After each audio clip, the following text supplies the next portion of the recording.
Mr. President, thank you for the floor. Members of the Council, first of all, I would like to note that for the first time in our meetings, Rwanda did extend condolences for the fallen peacekeepers. However, I would like to rectify something. The peacekeepers did not die in a process. The peacekeepers were killed. Second of all, SADC forces deployment through SAMI DRC were not deployed unilaterally by the DRC, but rather with a mandate from the AU, an organization Rwanda is a part of, even if its behavior in the DRC clearly flaunts its principles. Third, the M23 excluded itself from the Nairobi process by renewing attacks against the FARDC. The government of the DRC has nonetheless expressed its willingness to re-include the M23 in the Nairobi process. We reject Rwanda's obsession and attempts to elevate the M23 to the level of an interlocutor deemed fit to sit at the same table as a legitimate government. 30 years down the line, we have never stooped to the level of expecting and demanding from Rwanda to talk to its brothers and sisters, the FDLR, who are still in our country. We have not stooped to that level. Fourth, on regime change, we will remind the Rwandan delegation that the M23 and the AFC has repeatedly expressed its intent to march in Kinshasa. The very M23 Rwanda forces are backing right now. There is a subtlety that should not go amiss between words and actions. Rwanda's actions, side by side with the M23, are actions seeking to overthrow a legitimately established government. On the Luanda and Nairobi processes, we will remind the Rwandan representative that the DRC never left the negotiating table. It was Rwanda that did not show up on the 15th. It was Rwanda that did not come when President Lorenzo invited us. And President Kenyatta was also present. President Tshisekedi honored his commitment. In the past weeks, we have seen efforts, calls from this council, from our partners, from our friends, urging us all to renew our efforts within the Luanda process. The DRC never left the table. It is up to Rwanda to come back to the table.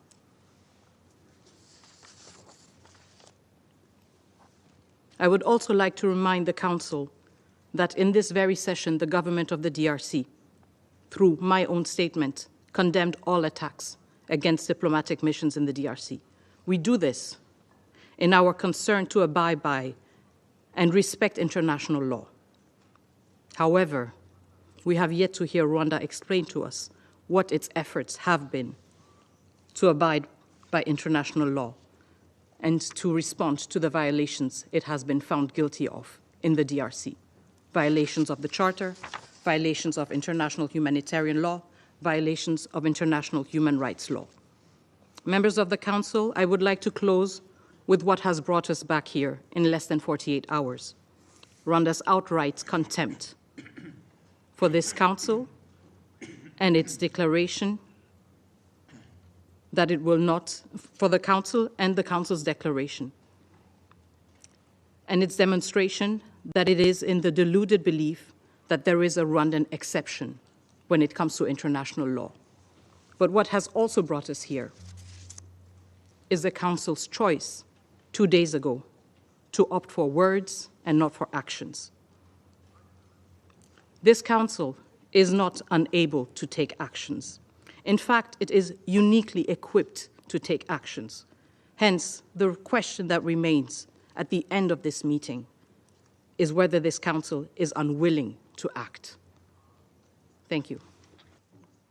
After the postponement of the 15th of December 2024 Luanda summit, the situation aggravated on the ground due to the DRC's obsession with a military solution to this conflict. By prioritizing militarization of the conflict instead of embracing the regional mechanisms that have been put in place to foster a sustainable solution born out of dialogue, the conflict has continued to escalate, leading to the prevailing situation today. Mr. President, Council members, Under the Rwanda process, a ministerial-level agreement was reached on a concept of operations, CONOPS, to neutralize the FDLR, a UN and UN-sanctioned genocidal militia, and to lift Rwanda's defensive measures along the common border. The FDLR, which poses a direct threat to Rwanda's security and territorial integrity, is composed of remnants of the perpetrators of the 1994 genocide against the Tutsi that claimed over 1 million lives. For decades, the FDR has found sanctuary in the DRC, where it recruits fighters, influences corrupt local elites, and spreads its anti-Tutsi genocide ideology in Congolese communities. This has led to ethnic cleansing and persecution of those local communities, with the result of hundreds of thousands of them now scattered as refugees in the region, and others in IDP camps. Today, the FDR has even moved from being a speculative force to a strategic ally of the Kinshasa government. Council members, the draft agreement under the Rwanda process that was supposed to be agreed on and signed during the summit of 15th December 2024 had 3 security concerns clearly identified, including by the mediator. The 3 clearly identified security concerns were the question of the FDLR, Rwanda's defense measures, and the question of the M23. The CONOPS that was agreed on by the 3 ministers on 25th November 2024 addresses the first 2 elements by putting in place a timeline for the neutralization of the FDLR and lifting of Rwanda's defensive measures. Only the question of the M23 was yet to be resolved. While the 2 countries were involved in discussions in Rwanda on a plan to neutralize the FDLR, the situation on the ground was different. Since the first ministerial meeting of 21st of March, during which the then DRC had accepted to provide a plan to neutralize the FDLR, the coalition between the FDLR and the government of Kinshasa had increased. As we speak, it has never been more intense at any other time in recent history. As I said today, FDLR has become an ally of the DRC army. Even on 25th November 2024, when the 3 ministers were busy in Rwanda signing the CONOPS, there were 3 high-level meetings between FARDC and FDLR commanders that very day in Goma. This reflects the stark contrast between the good faith that the DRC wants to project to the international community and the lack of political will on the ground to end its strategic alliance with the FDR.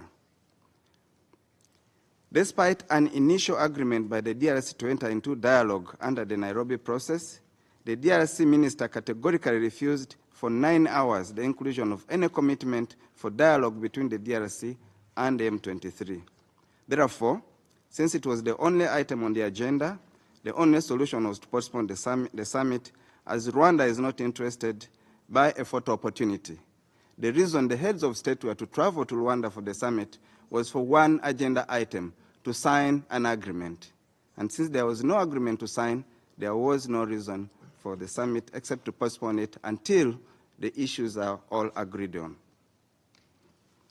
Mr. President, Council members, the recent militarization by the DRC, including the formation of a broader coalition involving the FARDC, the FDLR, Wazalendo, 10,000 Burundian forces, 1,600 European mercenaries, and SADC-led some DRC forces, represents an unprecedented security threat to Rwanda.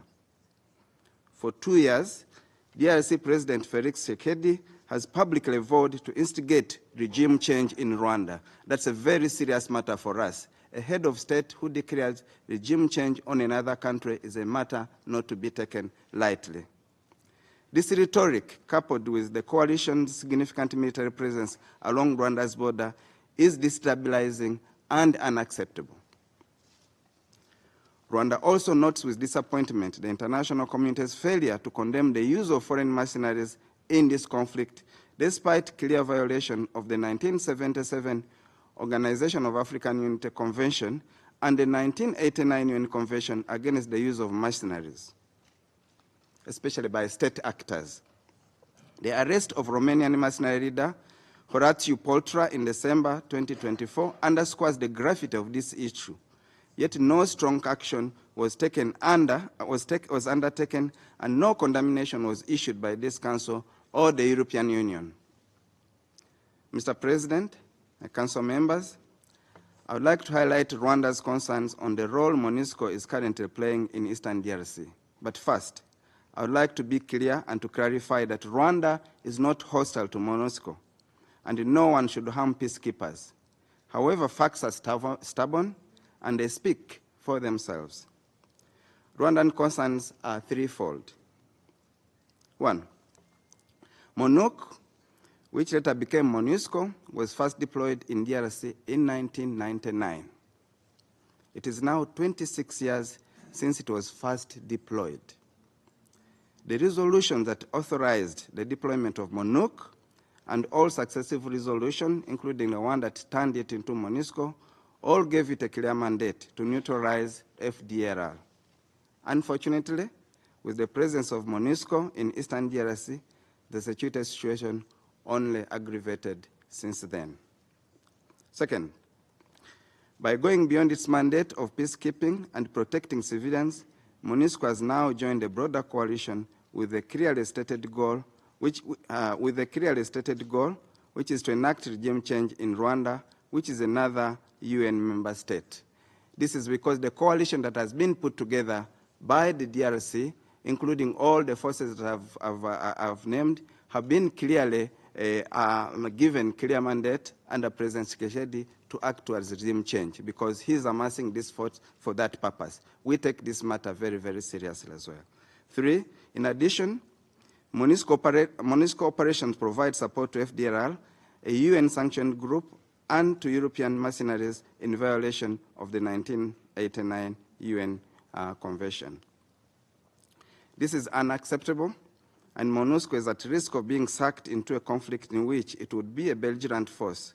MONUSCO should focus its resources and troops to protect civilians, especially those in IDP camps, instead of fighting alongside this coalition.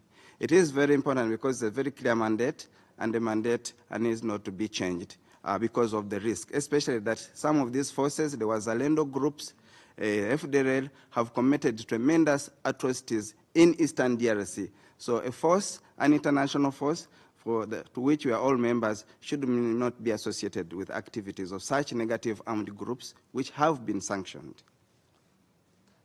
Again, Rwanda supports MONUSCO and has no issue around MONUSCO except for those three issues that I have outlined. Mr. President, the situation we are facing today is no surprise to anyone. It mirrors the same situation 12 years ago. It is the result of the complete mismanagement by the DRC of a complex problem. The international community also has its fair share of the blame for being completely insensitive to the root causes of the problem and allow legitimate actors to operate completely out of their mandate. The situation we are in today prevailed exactly in 2012 and 2013. And that time, no political solution was undertaken to ensure that the issue is resolved to its root. Council members, we now stand at a critical juncture where we need to find ways to return to the diplomatic and political processes that focus on practical solutions. Rwanda is of the view that these solutions might involve additional actors, primarily based in Africa, in partnership with the international community. We are committed to the regional process, to the Rwanda process, and to a peaceful dialogue, to a peaceful resolution of this issue.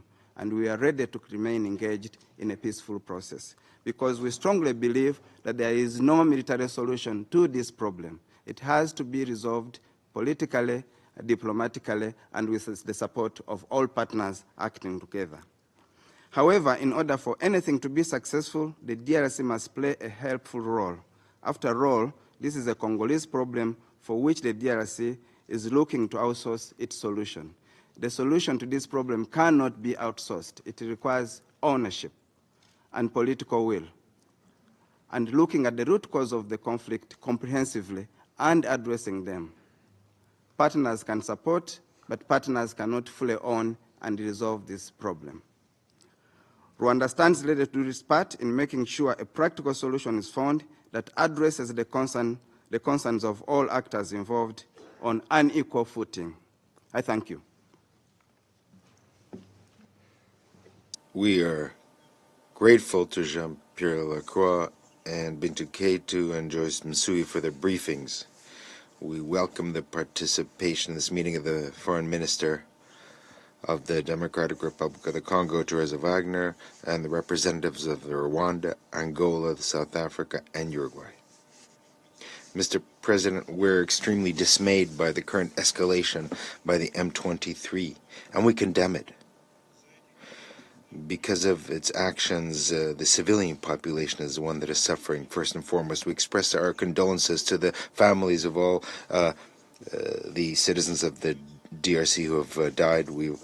We're forced to witness another wave of IDPs. Their number, according to the latest UN figures, has exceeded 400,000. Many of these people were already internally displaced persons and were living in refugee camps in the harshest conditions. And we're particularly concerned about the use in the area of direct conflict of advanced weapon systems, the use of heavy artillery close to civilian infrastructure. And we're also troubled by the continued use of electronic warfare means, which creates a threat inter alia for civilian aviation.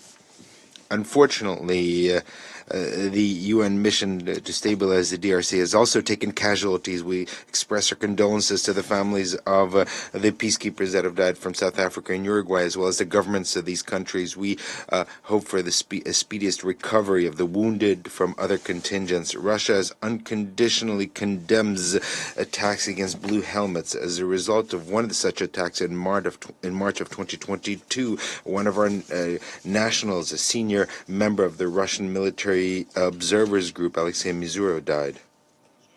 We express our support and gratitude to the UN mission to stabilize the DRC and its leadership and peacekeepers. We also express our deepest condolences to the families of the fighters of the Southern Africa Development Community in Malawi who were killed. Russia expresses solidarity with the governments of these countries and the contingents of this SADC. We hope for their quickest recovery. The current escalation after the breakdown of the Rwanda summit at the end of last year is clear evidence of the price that has to be paid when political instruments do not function.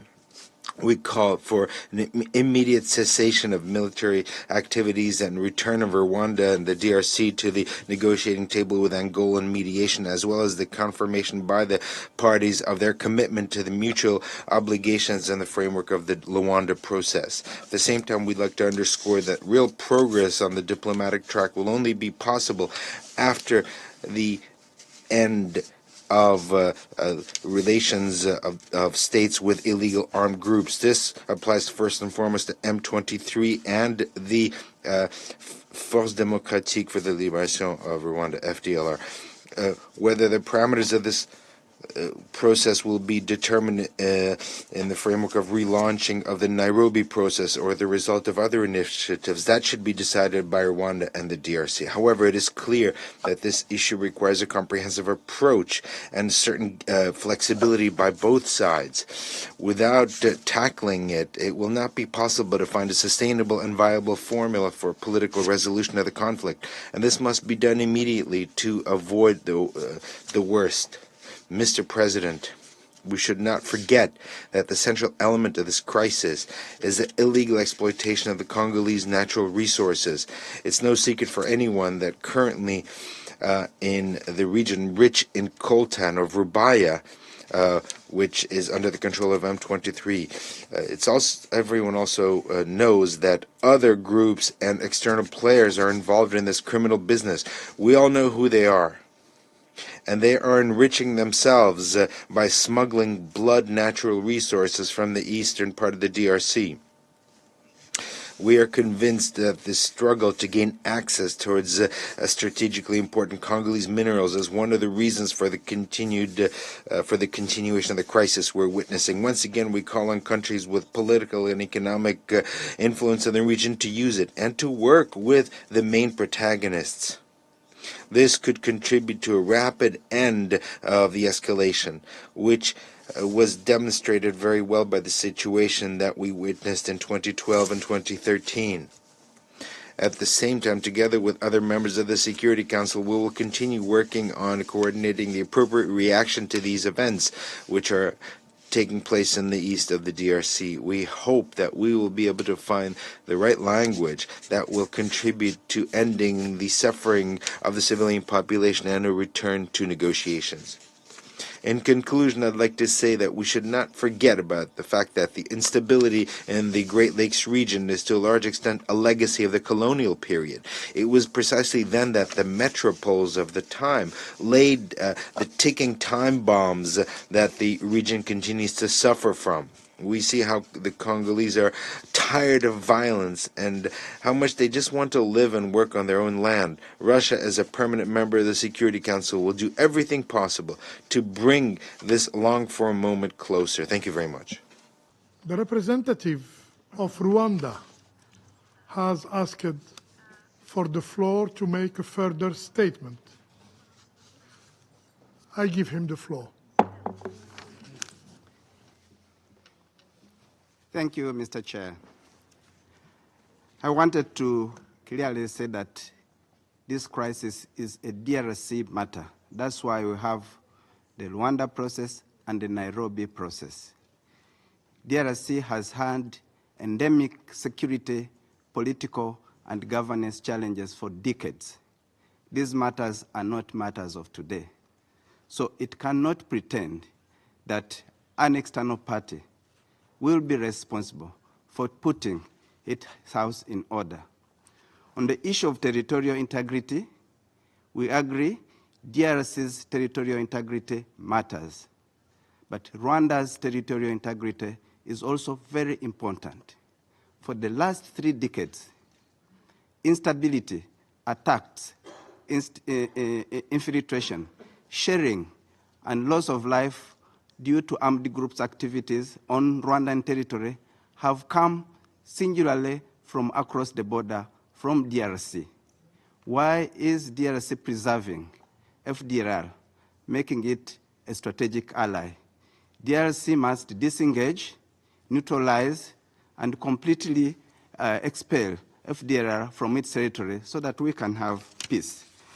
The minister earlier mentioned on the issue of the deployment of the Rwandan liaison officers to the enhanced verification mechanism in Goma. The reason the 3 Rwandan liaison officers have not deployed is because DRC clearly refused to guarantee their safety and security. So as soon as DRC guarantees their security, they will be able to cross to Goma and be part of the enhanced verification mechanism. Thank you very much.